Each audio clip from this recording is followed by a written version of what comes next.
Namaste. Today we discuss briefly about Vedic astrology. Astrology has become a very interesting topic recently because people come across problems, people are desperate to solve their problems and knock at every door available to get their problems solved. This was true right from time immemorial.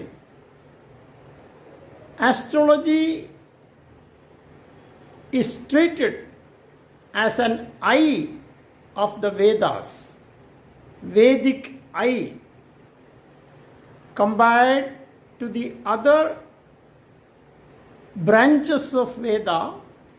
Vedic astrology was given much more importance. That is why it was called the Veda Chakshu. Chakshu means eye.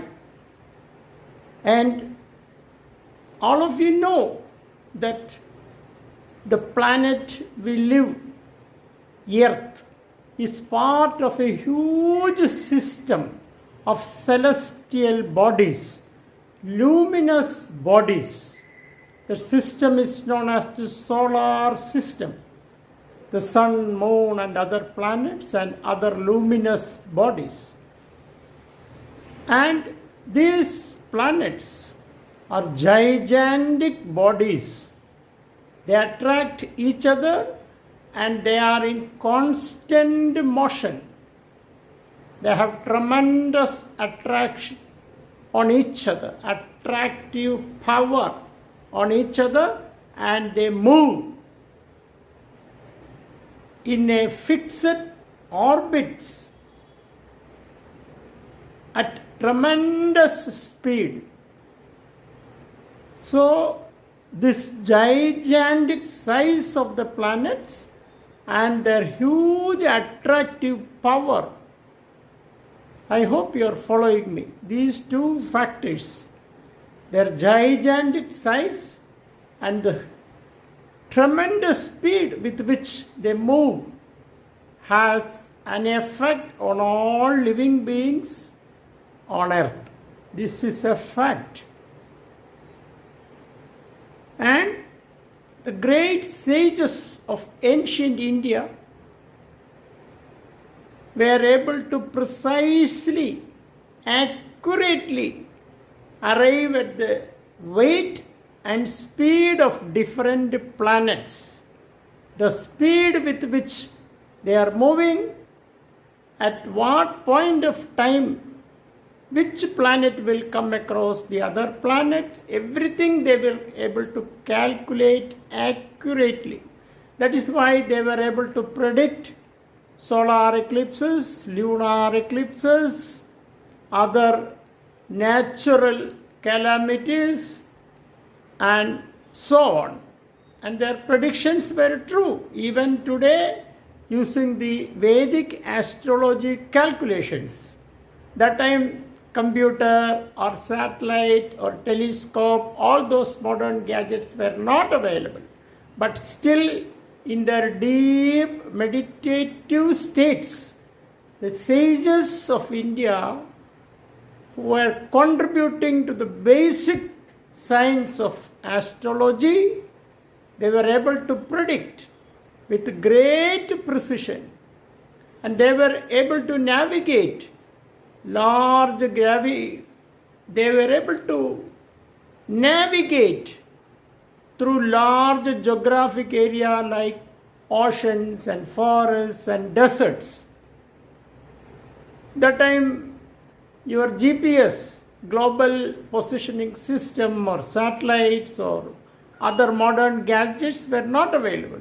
They were able to move and cross large areas, geographic areas, just by following the stars, the moon, and other celestial bodies.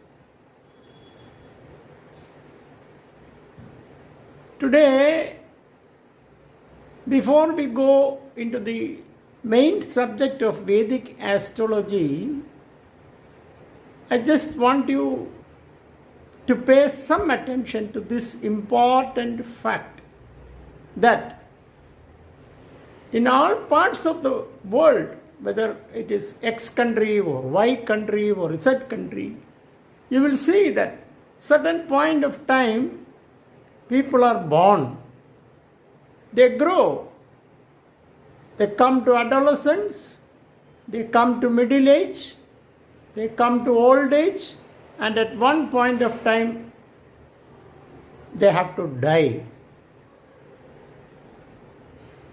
Listen, there is a point where an individual is born, there is a point where that individual is dead, physically dead. In between, he has a life. So birth, life, death. Again, it continues. Birth, life, death. In between life, in between birth and death, every individual on this planet does so many things, many things, many actions, many experiences. The experiences, the actions and reactions for one individual may vary. It varies.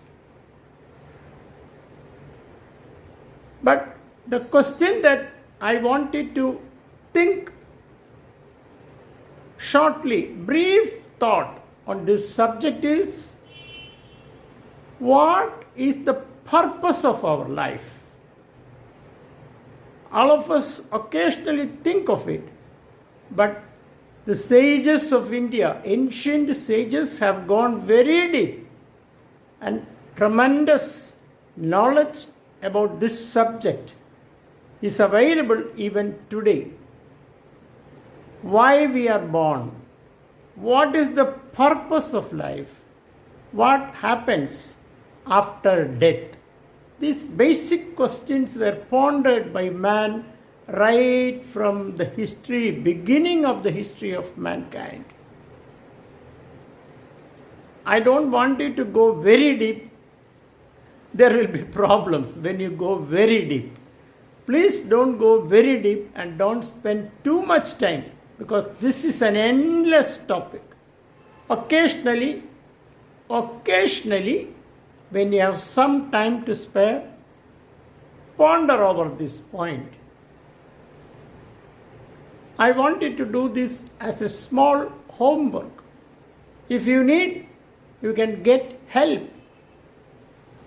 You can get the help of a proper guide. Otherwise, there is possibility that you may be lost in this vast subject of birth, life, and death. Now, one principle, important principle, I want to discuss today is the law of karma. It's a very unique law to the Vedic astrology. This is important, this is fundamental. The law says for every action that an individual does, there is a set of reactions. Action, reaction. Again, action, reaction. So, these actions and reactions form a chain, and the individual gets bound by the chains. The chain is created by the individual, starts action, and the actions lead to set of reactions. Again, the reactions will lead to actions. So these actions and reactions make a very complex web in which the individual finds himself trapped. This is an important principle in Vedic astrology. And Vedic astrology also says each one of us are born with a bundle of karmas, which we have to work out during the lifespan which is allotted to the individual.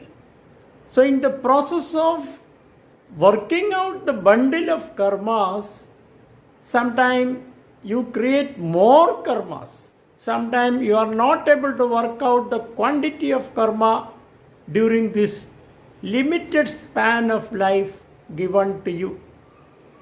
So what happens to the balanced karma? I am asking you certain questions. You have come here to work out a set of karmas. And if you don't have sufficient time, or you create more karmas during this lifetime, how do you clear? And if you are not able to clear, you are ending up with a bigger bundle of karmas, which has to be worked out at a later stage. This gives you the clue of life after death. I am giving you another important principle of Vedic astrology. Life after death. Normally we think once the individual is dead, well, the story is over. Vedic astrology says, no, the story is not over. That is the hope, that is the extra genius of the Vedic astrology science. It says the karma never dies. If you have done an action today, definitely the reaction is there. Unless you nullify the reactions once for all, they follow you even after death. I hope this is getting clear to you. Finally, one more important working principle in the Vedic astrology is Vedic astrology compares our life to a journey of the soul sitting inside the physical body, just like the driver sitting inside a vehicle.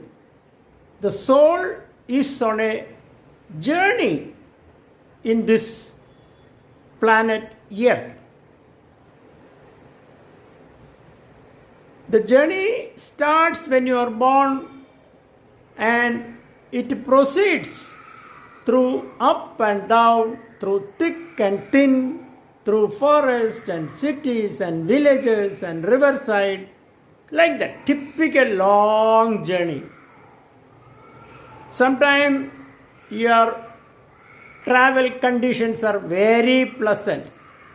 There is no much traffic, easy driving, the weather is good, you just enjoy the trip. Sometimes there are big hurdles on the road, traffic block, traffic lights are on, you have to stop your vehicle, wait for a clearance, and so on.